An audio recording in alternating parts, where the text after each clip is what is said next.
Namassarvebhyaha Sarvesham Hardam Swagatam. We'll start the class. Prarthana Shlokas.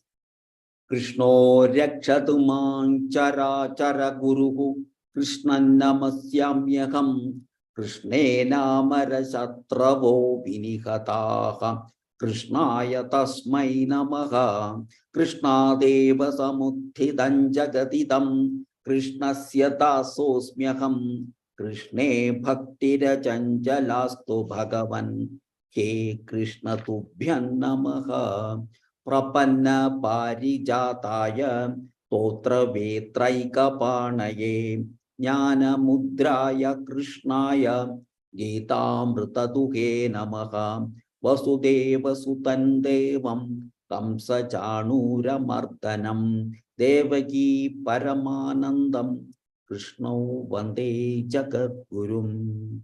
Sarvesham Punaswagatam. We will continue here. We will left it here. Here, Rasoham Apsu Kaunteya, Rasoham Apsu Kaunteya, Prabhasmi Shashi Surya Yo, Pranava Sarva Vedeshu, Shabdah Ke Paurushan Rishu. So here, Bhagavan says, I am the sapidity in water. That is the water is tasteless, only tasteless. Pure water is tasteless. But I am that. Namaste, namaste. I am that, this thing, that's water. And then, Prabhasmi Shashi Surya Yoga. I am the radiance, Prabha, the tejas in the moon and the sun. And I am the syllable Om. In all the Vedas, there is a sound called Om. I am that. And Shabdah Ke, sound in the ether. So that is what is propagating the sound. So that ether. So I am that. And in manliness in man. Paurushan Rishu. Manliness in man. So here, if you take a sweet, that sweetness tells you that there's presence of sugar in that. Similarly, the innate nature of Ishvara reveals itself in all its modifications. He has undergone. In anything that you see, it is a modification of Ishvara. So it is imperative that it is must on the part of the aspirant, the devotee, that he recognizes the presence of Ishvara in the varieties of his manifestations. Whatever you see outside in the nature, they are all the manifestations of Ishvara. So a devotee should recognize the Ishvara in all these things. So this is a jnana. This is jnana of this kind is conducive, is favoring, will help you to attain vijnana. Vijnana is realization. So finding Ishvara in every aspect, you will be able to get the realization. So pure water is tasteless, but the power in it really reveals the taste in other things. So, and here otherwise, and also fire is another element represented by sun, moon, etc. Light of which, when perceived by the eye, brings knowledge of the color, form, and beauty in them. So the light in those, that radiance in those sun and moon, that will help us to see the form, the beauty in them. Ether, similarly, ether is a vehicle for sound. So the modulations, the modifications of that is expressed as languages. We speak different languages because they all make different modulations. So each language has got its own modulations. So because of that, the sound is traveling, and we have got the ear, and we listen to that, and we are able to listen to people. So this is that Shabdah Ke, sound in the ether. That is also Ishvarata. So the truths and facts in nature conveyed through languages are the Vedas. Om syllable. That is truth. Vedas contain nothing but the facts and truths about nature, nothing else. So that is conveyed by the Vedas. And this way, Ishvara reveals himself as the 5 elements which are distinctive feature in the revelation of jnana. This becomes, give us jnana. Using these elements, we are able to attain jnanam. And it is not sufficient for man to simply assume human form and carry on human existence. He has to exhibit human excellence. So in all his doings, he has to express his, bring out his excellence in him. So man fulfills himself, his janma is fulfilled in this way. And this fulfillment is for the glory of the Lord. He is not doing just for himself. He is doing it for the glory of the God. So if a person is excelling, he is for the glory of the Lord, he is doing it. So like that, he should want to fulfill oneself perfectly. So that will be the best prayer to God. This is what Bhagavan says in this. So we'll continue. Sambhaji Golak Mahodaya. Raso hamapsu kaunteya. Raso hamapsu kaunteya. Raso hamapsu kaunteya. Prabhasmi shashi suryayoho. Prabhasmi shashi suryayoho. Prabhasmi shashi suryayoho. Pranava sarva vedeshu. Pranava sarva vedeshu. Pranava sarva vedeshu. Shabdah ke paurushan rishu. Shabdah ke paurushan rushu. Shabdah ke paurushan rushu. Uttam. So here Shabdah ke. Thank you. Uttamam. Shabdah that Jihva Shabdah ke. Because ka is coming afterwards. And here Pranabas is you should add here Pranabas sarva vedeshu. Like that. Okay, continue. Pushpa ke bhagini. Raso kama sukaunteya prabhasmi shashi suryayoho. Raso hamapyu kaunteya prabhasishasi suryayoho. Raso hamapyu kaunteya prabhasmin sashi suryayoho. Now chant slowly, ma'am. Chant slowly. Don't go rush up. Each and every letter you would. Raso kamapsu kaunteya prabhasmi shashi suryayoho. Raso hamapyu kaunteya prabhasmi shashi suryayoho. Raso hamapyu kaunteya prabhasmi sashi suryayoho. Pranava sarva vedeshu shabdah ke paurushan rishu. Pranava sarva vedeshu shabdakhe paurushan rishu. Pranava sarva vedeshu shabdakhe paurushan rishu. Shabdah Paurusham Rushu. Paurushan rishu. Here instead of this answer in Paurushan rishu. Paurushan Rushu. Paurushan Rushu. Uttam. Nagamani S bhagini. Raso kamapsu kaunteya prabhasmi shashi suryayoho. Pranava sarva vedeshu shabdah ke paurushan rishu. Rasohamapsu kaunteya prabhasmi sasi suryayoho pranavas sarva vedeshu shabdah ke paurushan rishu. Rasohamapsu kau. Dhanyawad Mahodaya. Okay, rishu. Rasohamap. Chant. Astu Mahodaya. Rasohamapsu kaunteya prabhasmi shashi suryayoho pranavas sarva vedeshu shabdah ke paurushan rishu. Uttam. Dhanyawad Mahodaya.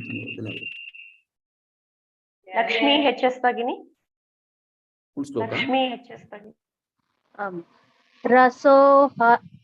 रसोऽहमप्सु Kaunteya प्रभास्मि शशि सूर्ययोः प्रणवः सर्ववेदेषु शब्दः खे पौरुषनृषु. Uttam, well channeled. Lakshmi Kiran Nistala Bhagini. Lakshmi Kiran Nistala Bhagini. रसोऽहमप्सु Kaunteya प्रभास्मि शशि सूर्ययोः प्रणवः सर्ववेदेषु शब्दः खे पौरुषनृषु. Uttam, well channeled. धन्यवाद. Rema Shri Ram Bhagini. Punyo gantah prithivyancha. पुण्यो गन्धः पृथिव्याञ्च पुण्यो गन्धः पृथिव्याञ्च तेजश्चास्मि विभावसौ.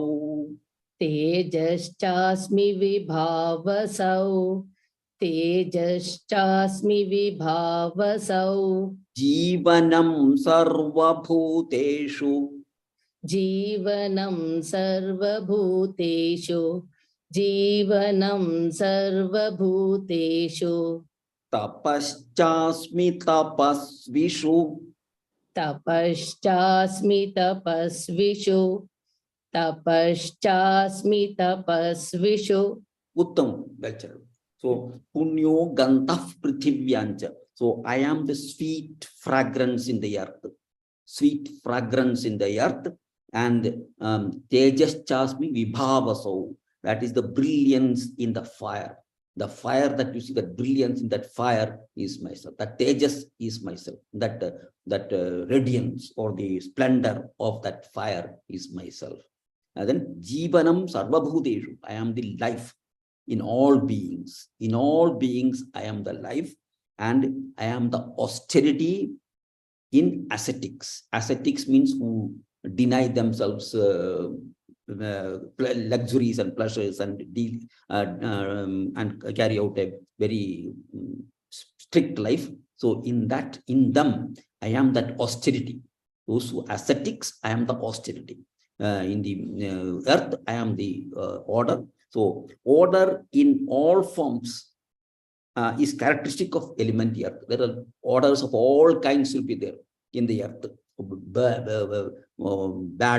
order, all sorts of orders will be there. But here sweet, punyo gandhav, that is here we're talking about fragrance, because this is associated with the fragrance that comes out of this ritualistic worship. When puja is going on, you will have all these sandalwood sticks burning and all that. That also I am that.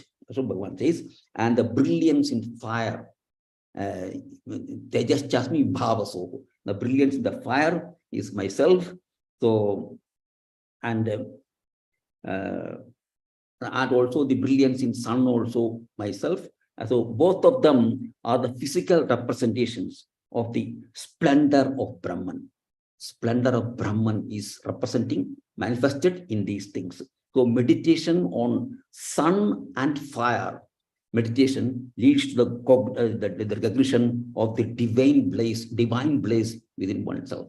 So if you meditate on those sun or the fire, that divine blaze is also seen in our own self. So, and also this one thing to live, and quite another thing to make it a conscious attempt at intensifying the life that one lives. So you can live, but when you make that life intense, that will make life more adventurous and more lively. So ascetics, what they do is they try to deny themselves. They do austere, they take upavas, this, that, they do many things. So that means they're trying to intensify their experience. So this is what is mentioned here.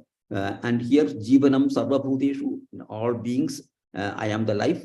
and also I am the austerity in ascetics. So all these things, whatever there is that Ishvaratvam, yeah, that will be there in all manifestations of God. You take flower, the fragrance, the beauty of the flower, in that Ishvara is there. So like that, we should be able to see Ishvaratvam in everything, whatever you see, that will help us to realize for the final ultimate realization. So he will continue. Punyo Gantaf. There is a Prithivyancha. There is a Anuswara followed by cha, incha. Tejaschasmi vibhavasau. Sajivanam sarvabhuteshu. Tapaschasmi tapasvishu. This is the Raswa. Continue. Punyo Vinoda Bhagini. Who chanting? Vinoda Bhagini. Yeah. Punyo Gantaf Prithivyancha. Punyo Gandha Pratavyancha. Punyo Gandha Pratavyancha. Prithivyancha. Prithivyancha. Yes. Prithvi is earth, the bhumi. Yeah. Punyo Gandha Prithivyancha. Punyo Gandha Prithivyancha. Tejaschasmi vibhavasau. Tejaschasmi vibhavasau. Tejaschasmi vibhavasau. Jivanam sarvabhuteshu. Jivanam sarvabhuteshu. Jivanam sarvabhuteshu. Tapaschasmi tapasvishu. Tapaschasmi tapasvishu. Tapaschasmi tapasvishu. Uttam. Dhanyavad. Sapna Baldua Bhagini. Punyo Gantaf Prithivyancha. Tejaschasmi vibhavasau. Punyo Gandhah Prithivyancha Tejaschasmi Vibhavasau. Punyo Gandhah Prithivyancha Tejaschasmi Vibhavasau. Jivanam sarvabhuteshu. Tapaschasmi tapasvishu. Jivanam sarvabhuteshu Tapaschasmi tapasvishu. Jivanam sarvabhuteshu Tapaschasmi tapasvishu. Kanchana Shriram Bhagini. Punyo Gantaf Prithivyancha. Tejaschasmi vibhavasau. Punyo Gantaf Prithivyancha Tejaschasmi Vibhavasau. Punyo Gantaf Prithivyancha Tejaschasmi Vibhavasau. Tejaschasmi. Tejaschasmi Vibhavasau. Jivanam sarvabhuteshu. Tapaschasmi tapasvishu. Jivanam sarvabhuteshu tapaschasmi tapasvishu. Jivanam sarvabhuteshu tapaschasmi tapasvishu. Uttam. Raghunath Mahodaya. Punyo Gantaf Prithivyancha. Tejaschasmi vibhavasau. Jivanam sarvabhuteshu. Tapaschasmi tapasvishu. Punyo Gandha Prithivyancha Tejaschasmi Vibhavasau. Jivanam sarvabhuteshu. Tapaschasmi tapasvishu. Uttam. Anasuya Kamath Bhagini.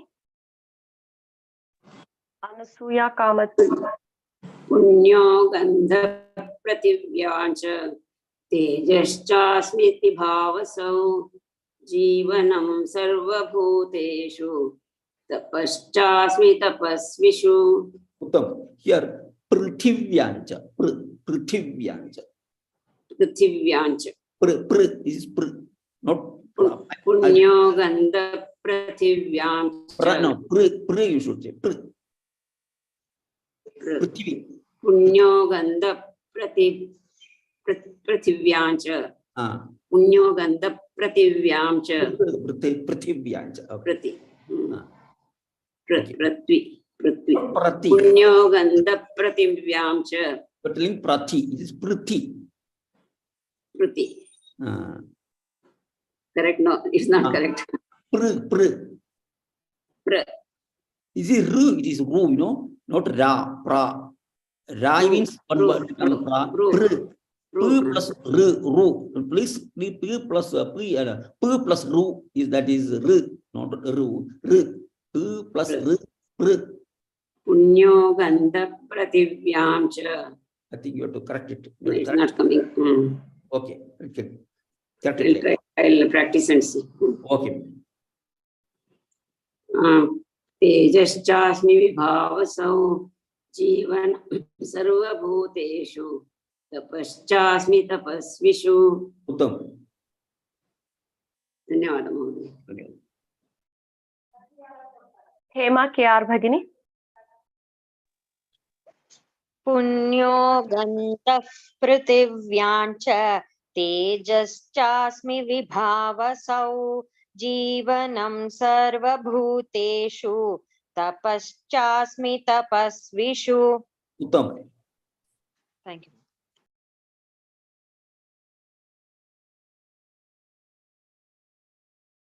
वत्सला भगिनी. Bijam mam sarvabhutanam. बीजं मां सर्वभूतानां बीजं मां सर्वभूतानां Viddhi partha sanatanam. विद्धि पार्थ सनातनं विद्धि Partha सनातनं Sanatanam. सनातनं Tanam. Ta. First ta. सनातनं Buddhir buddhimadam-asmi. बुद्धिर्बुद्धिर्मदामस्मि बुद्धिर्बुद्धिर्मदामस्मि Buddhir buddhimadam-asmi. बुद्धिर्बुद्धिमदामस्मि बुद्धिर्बुद्धिमदामस्मि Tejas tejasvinamaham. तेजस्तेजस्विनामहं तेजस्तेजस्विनामहं. Uttam. So, know me, O Partha, know me. No, Viddhi means no. Know me, O Partha, that I am the eternal seed of all beings. Bijam mam sarvabhutana. I am the eternal, the Sanatanam. That is, Sanatanam means eternal seed of all beings. Of all beings, I am the seed. I am the seed, and I am Buddhir Buddhi Madamasmi, intelligence of the intelligent. Buddhir Buddhi, intelligence of the intelligent. Asmi, and also the splendor of the splendid. Tejas Tejasvinamaham. Tejas Tejasvinamaham. I am the splendor of the splendid, or the radiance of the radiant. I am that. So here, this constant source is otherwise known as the eternal seed. Just like the ocean. Ocean is the eternal seed for clouds to happen and that appear and disappear. But they are the source. The ocean is the source of the clouds formation and rain. So they are the eternal seed. That's called the eternal seed, the permanent eternal seed.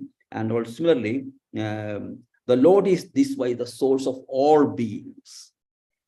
He is found in varieties of beings. He is the source of everything coming into existence and going back. So having a reverential attitude, that is respecting, because remembering that he is the seed of all beings. So having a respective or a reverential attitude to all them amounts to adoration of their source, the Lord. The Lord is the source of all these things. So if you admire them, if you respect them, you are in turn respecting Lord, the Lord who has made all these beings into this world.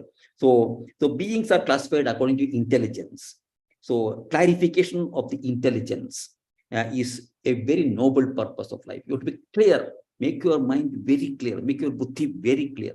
That's a very important duty of each and every person. So as it gets clarified more and more, you'll be able to see the Atman in yourself. When you make your intelligence clear and clear. So these are all efforts made by the individual. All these things go together. That is, you respect all the beings in this world as the manifestation of the Ishvara, and also respect your own Brahman, make your this thing clear. And he who fully understands Brahman becomes himself Brahman. So this is what the Lord is saying. And there are two things here, Tejas and Ojas. Tejas and Ojas are both splendors. Splendors means radiance of the ethical and spiritual excellence. That is spiritual excellence and also your worldly excellence. So the latter, the spiritual excellence, is internal and invisible. We cannot see the spiritual excellence, but the former is easily seen in the, particularly in the face of people. So there are people who have got a radiant face. So we think that it is lucky they are born with that or something. No, they are not born with those radiant faces. So they are, this is because of the outcome of the divine life they are living. We don't know what kind of life they are living. We just see them. We find that they are very radiant, very cheerful, and very shining. So we think it is some some lucky they are born with such. No. It's all due to the divine life they are leading. So both Tejas and Ojas. Tejas is the outward brilliance, and Ojas is the inward brilliance. So these things happen. This is also the work of Bhagavan, Ishvara. So this is what Bhagavan says here. So Bijam Mam Sarvabhutanam Vidhi Partha Sanatanam Buddhir Buddhi Madamasmi Tejas Tejasvinamaham. We'll continue. Anita Sharma Bhagini. Bijam Mam Sarvabhutanam. Malini VR Bhagini. Malini Bhagini.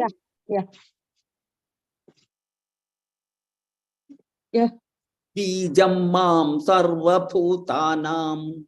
Bijam mam sarva bhutanam. Bijam mam sarva bhutanam. Vidhi Partha Sanatanam. Vidhi Partha Sanatanam.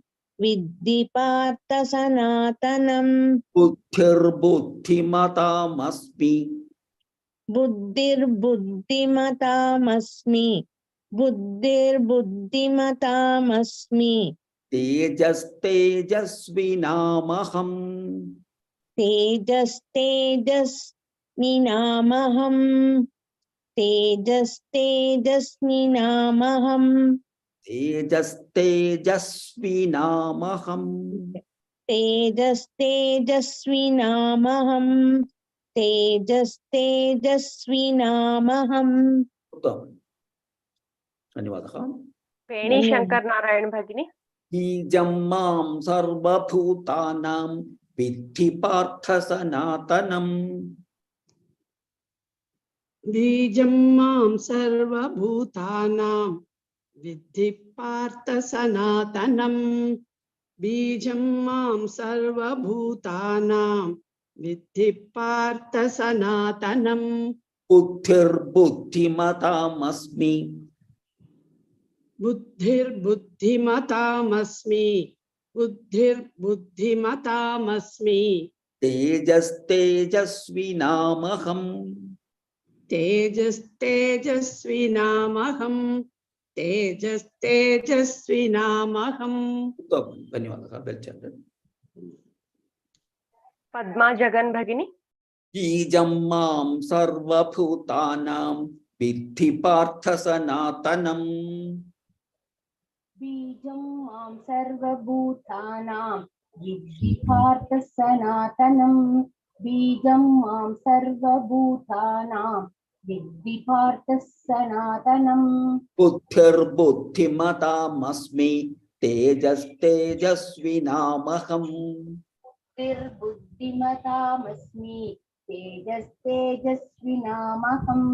बुद्धिर्बुद्धिमतामस्मि तेजस्तेजस्विनामहम् Tamam well chanted. Dhanyawadaha.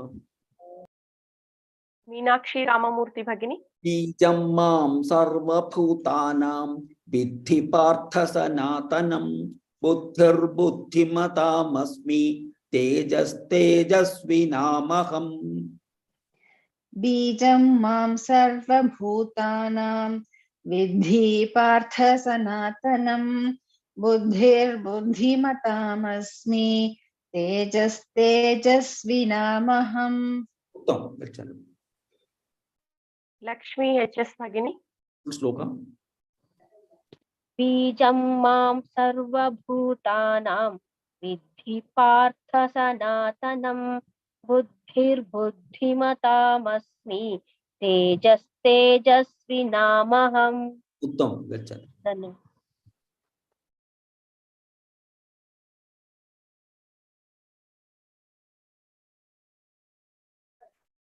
Vatsala Rajagopalan Bhagini.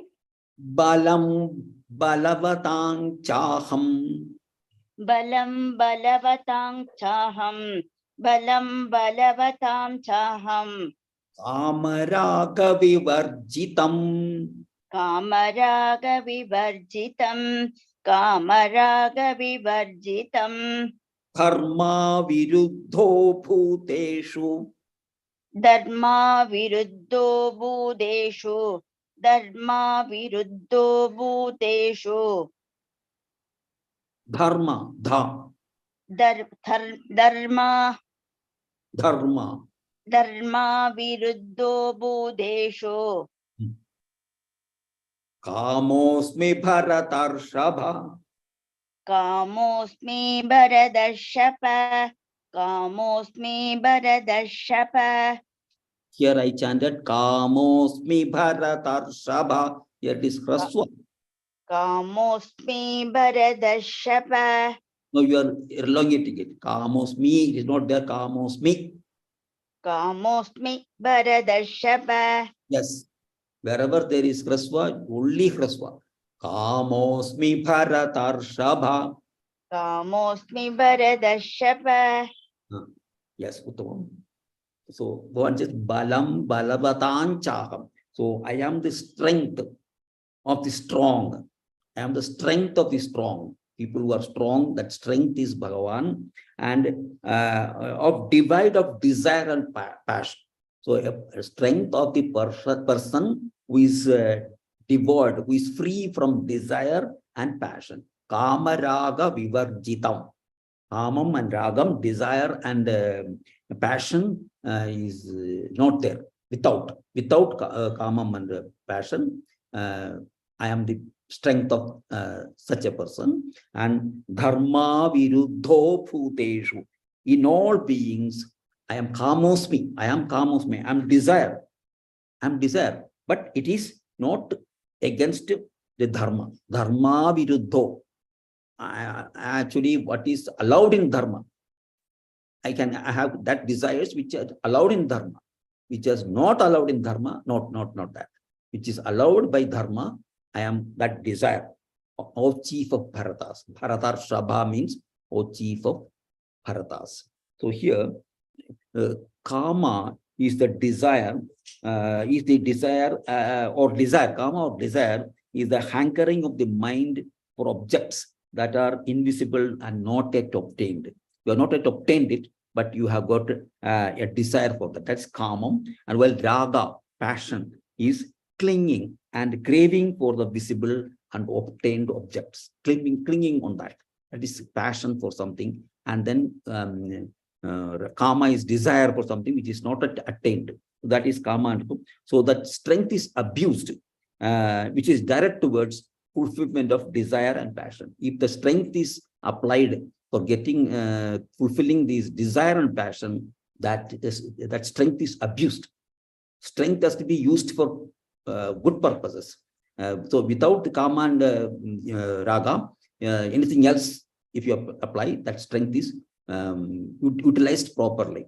The example is Ravana and Rama. Ravana both had strength. So Ravana used the strength for abused his strength. and try to do things which are not against dharma, whereas Rama was strong, had also strength, and he used his strength for dharma. So when you use your strength and this thing for dharma, that is allowed. But when you are using that for fulfilling desire and passion, then that strength is abused. So, and desire is not a wise thing. It's not a bad thing. Desire is not a bad thing, but a desire has to be prompted to be by according to dharma. So, suppose you are you have desire to eat because you are hungry. You are hungry. You have desire to eat. So that is okay. That is dharma. You are feeling hungry. You are eating. So similarly, suppose you want to excel in chanting or anything, that desire to chant well is not a bad thing. That desire is a good desire, that is allowed. And among all these things, the keen desire to obtain the grace of the Lord is a divine gift, and it is a beginning of the final God vision. That desire to obtain the grace of the Lord, that desire is a desire that is approved, and that is a very good desire. So there are also kinds of desires. So which desire is dharma, according to dharma, that is you can follow that. Which desire is not according to dharma, then you'll be abusing our strength, given strength. This is what Bhagavan says in this. So balam balavatan chaham kamaraga vivarjitam dharma viruddho bhuteshu kamosmi bharatarshava. So this is what all these are marked here. Here Anuswara followed by cha, balavatan chaham kamaraga. Continue.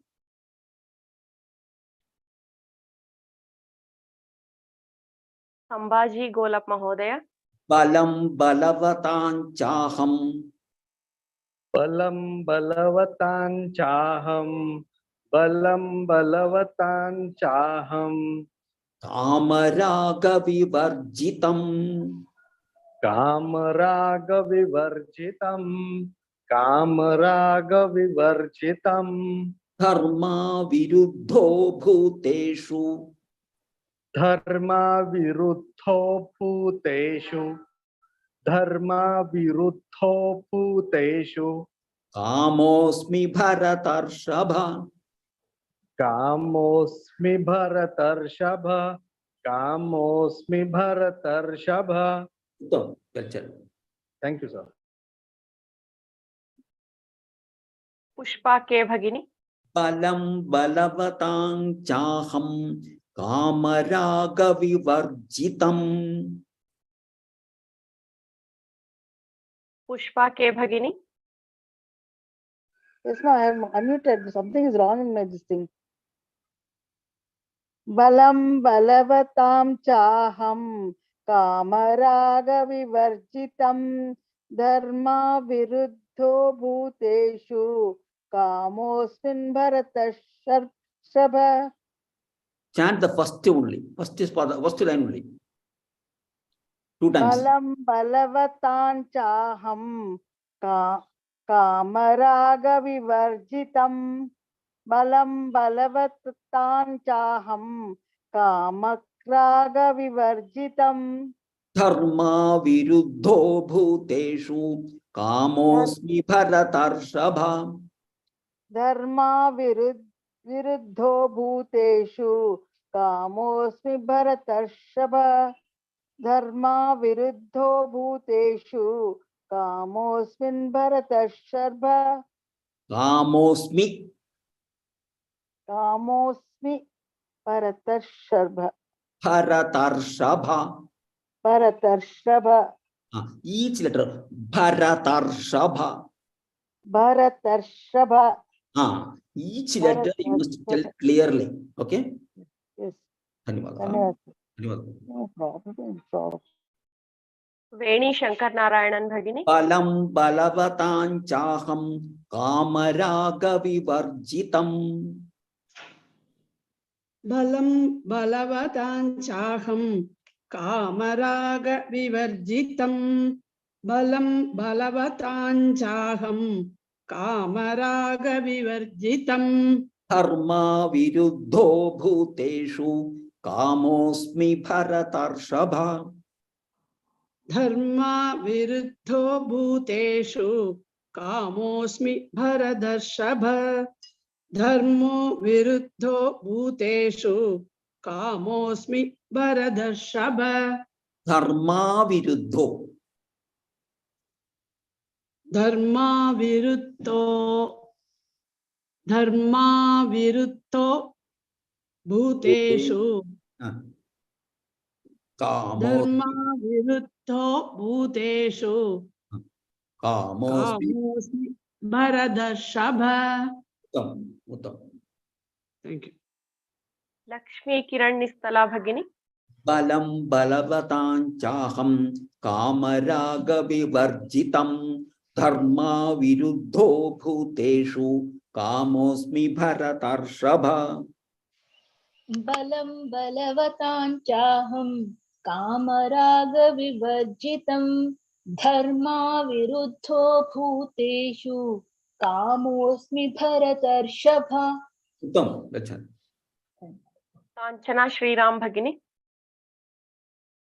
Kanchana Shriram भगिनी बलं बलवताञ्चाहं कामरागविवर्जितं धर्मा विरुद्धो भूतेषु कामोऽस्मि भरतर्षभ उत्तम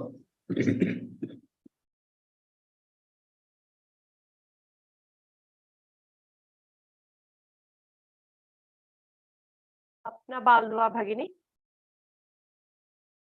अपना बालदुआ भगिनी यस यस बलं बलवताञ्चाहं कामरागविवर्जितं धर्मा विरुद्धो भूतेषु कामोऽस्मि भरतर्षभ। उत्तम गच्छन्तु रघुनाथ महोदय बलं बलवताञ्चाहं कामरागविवर्जितं धर्मा विरुद्धो भूतेषु कामोऽस्मि भरतर्षभ उत्तम गच्छन्तु we will recite the shlokas today sir no okay धन्यवादः गच्छन्तु we will just make these 4 shlokas we will chant again sir I didn't hear sir no don't worry you are chanted well धन्यवाद sir shall we chant sir no we will somebody they will call out names you'll call out names okay and, okay Anusuya भगिनी yes रसोऽहमप्सु Kaunteya प्रभास्मि शशि सूर्ययोः प्रणवः सर्ववेदेषु शब्दखे पौरुषनृषु उत्तम धन्यवादः महोदय श्री विदुषिनी भगिनी पुप्यो गन्धः पृथिव्याञ्च तेजश्चास्मि विभावसौ जीवन् सर्वभूतेषु तपश्चास्मि तपस्विषु here once again punyo gantah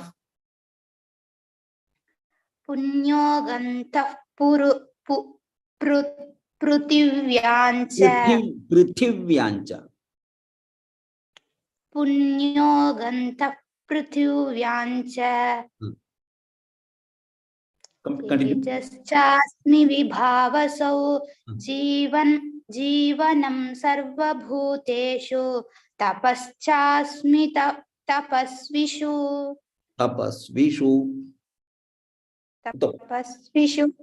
उत्तम चैंट पद्मा जगन भगिनी बीजं मां सर्वभूतानां विद्धि पार्थ सनातनं बुद्धिर्बुद्धिमतामस्मि तेजस्तेजस्विनामहम्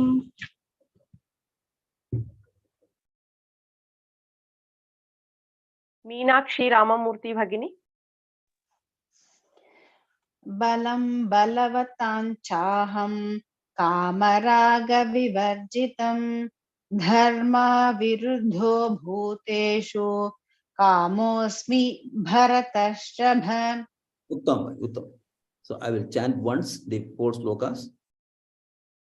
Rasokamapsu kaunteya prabhasmi shashi suryayoh pranava sarva vedeshu shabdah khe paurushan rishu punyo gantah prithivyancha tejaschasmi vibhavasau jivanam sarva bhuteshu tapaschasmi tapasvishu बीजं मां सर्वभूतानां विद्धि पार्थ सनातनं बुद्धिर्बुद्धिमतामस्मि तेजस्तेजस्विनामहं बलं बलवताञ्चाहं कामरागविवर्जितं धर्माविरुद्धो भूतेषु कामोऽस्मि भरतर्षभा.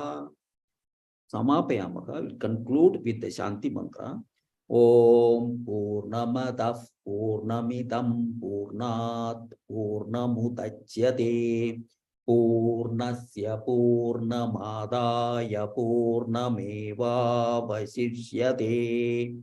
Om Shanti Shanti Shanti. धन्यवाद महोदय धन्यवादः महोदय धन्यवादः महोदय. धन्यवादः महोदय. राम राम राम. राम राम राम. धन्यवादः महोदय. शुभदिनं. Thank you, sir. Thank you.